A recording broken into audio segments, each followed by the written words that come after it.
Hello hi good evening Radhe Radhe. आते हैं अपने यूट्यूब चैनल शैली चौधरी पर, जिस पर मैं लेकर आई हूँ आज आपके लिए डीएलएड सेकंड सेमेस्टर के लिए वर्तमान भारतीय समाज एवं प्रारंभिक शिक्षा का मॉडल पेपर की टेस्ट सीरीज स्टार्ट करने जा रही हूँ।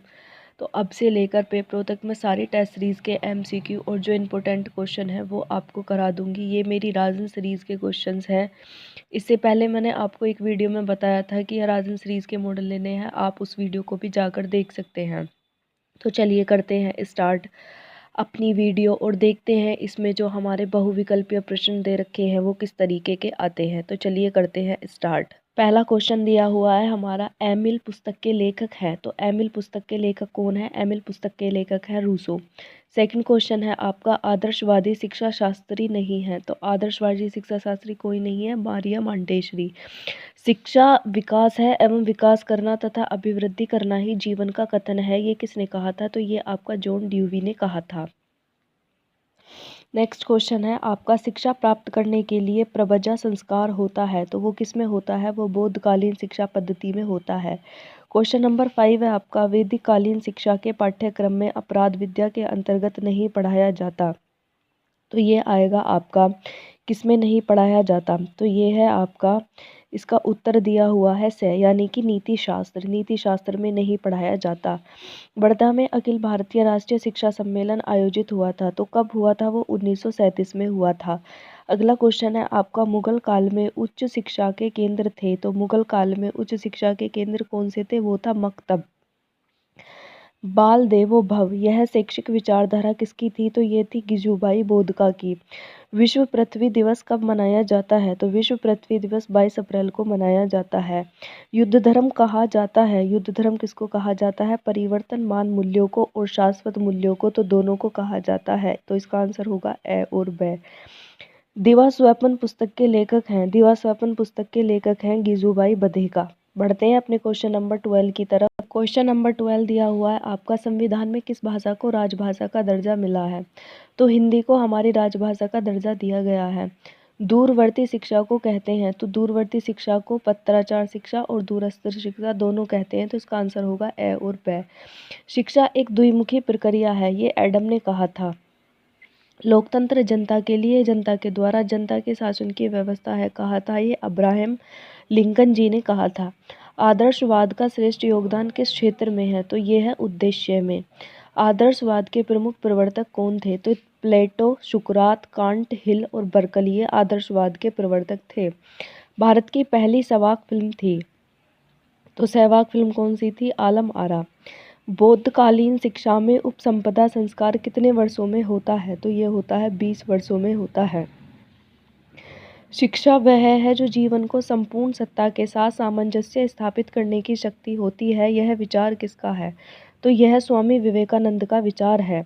निम्नलिखित में से कौन सा दूरस्थ शिक्षा के अंतर्गत नहीं आता? तो ये इसमें समय व स्थान का बड़ा महत्व होता है, ये दूरस्थ शिक्षा के अंतर्गत नहीं आता। गांधी जी ने बालकों को शिक्षा प्रदान करने के लिए कितनी शिक्षण पद्धतियों पर बल दिया था? तो ये थी हमारी 4। प्राथमिक शाला में भाषा शिक्षा नामक पुस्तक किसने लिखी है? तो ये गिजुबाई बोधको ने लिखी है। तो ये 23 क्वेश्चन हो गए। बढ़ते हैं अपने 24वें क्वेश्चन की तरफ। चलिए देखते हैं। क्वेश्चन नंबर 24 दिया हुआ है आपका, शिक्षण में आत्म उदाहरण, अनुसरण, निर्देशन, अभ्यास व चिंतन का समावेशन कर भिन्न भिन्न पद्धतियों को अपनाने पर किस शिक्षक ने बल दिया था? तो ये दिया था राधा कृष्णन ने। बौद्धिक शिक्षा का प्रमुख, वैदिक शिक्षा का प्रमुख संस्कार होता है। तो वो होता है उपनयन संस्कार। प्राचीन काल में उच्च शिक्षा प्रदान की जाती है। तो ये राष्ट्रकुलों में प्रदान की जाती है। वुड का आज्ञा पत्र प्रकाशित हुआ था, ये कब हुआ था? तो ये 19 जुलाई 1854 को प्रकाशित हुआ था। राधा कृष्ण आयोग की संस्तुतियां संबंधित थी। तो किससे संबंधित थी? वो थी आपकी उच्च शिक्षा से। विश्वविद्यालय शिक्षा आयोग के अध्यक्ष थे। तो कौन थे? Doctor S Radhakrishnan. परिवार शिक्षा का सर्वोत्तम स्थान है और बालक का प्रथम विद्यालय है, यह कथन किसने दिया था? तो ये पेस्टलोजी द्वारा दिया गया था। संगमरमर के पत्थर का जो महत्व मूर्तिकार के लिए है, वही महत्व आत्मा के लिए है। यह किसका है? यह शिक्षा का आकलन है, यह एडिसन का है। वर्तमान समय में शिक्षा के कौन कौन से रूप प्रचलित हैं? तो ये इसका आंसर है आपका तीनों, यानी कि औपचारिक भी है, अनौपचारिक भी है, निरौपचारिक भी है, तो तीनों आएगा। निम्न में से शिक्षा के औपचारिक साधन नहीं है, तो कौन सा नहीं है? परिवार औपचारिक शिक्षा का साधन नहीं है, फॉर्मल का। निम्न में से अनौपचारिक शिक्षा के साधन कौन से हैं? तो राज्य, चलचित्र और टीवी। ऐसी शिक्षा जिसमें किसी निश्चित समय पाठ्यक्रम विद्यालय की आवश्यकता नहीं होती, उसको क्या कहा जाता है? तो उसको अनौपचारिक शिक्षा कहा जाता है। बढ़ते हैं नेक्स्ट क्वेश्चन की तरफ। क्वेश्चन नंबर 36 दिया हुआ है आपका, सीखने के लिए स्वतंत्र एवं निरंतरता आवश्यक है। यह किसका कथन है? तो ये आपका ड्यूवी का कथन है। जॉन ड्यूवी द्वारा लिखित पुस्तक है, तो कौन सी है? Democracy and education. विश्व जल दिवस कब मनाया जाता है? तो ये आपका 22 मार्च को मनाया जाता है। जनसंख्या शिक्षा पर प्रथम राष्ट्रीय सेमिनार कहाँ आयोजन किया गया था? तो ये चेन्नई में किया गया था।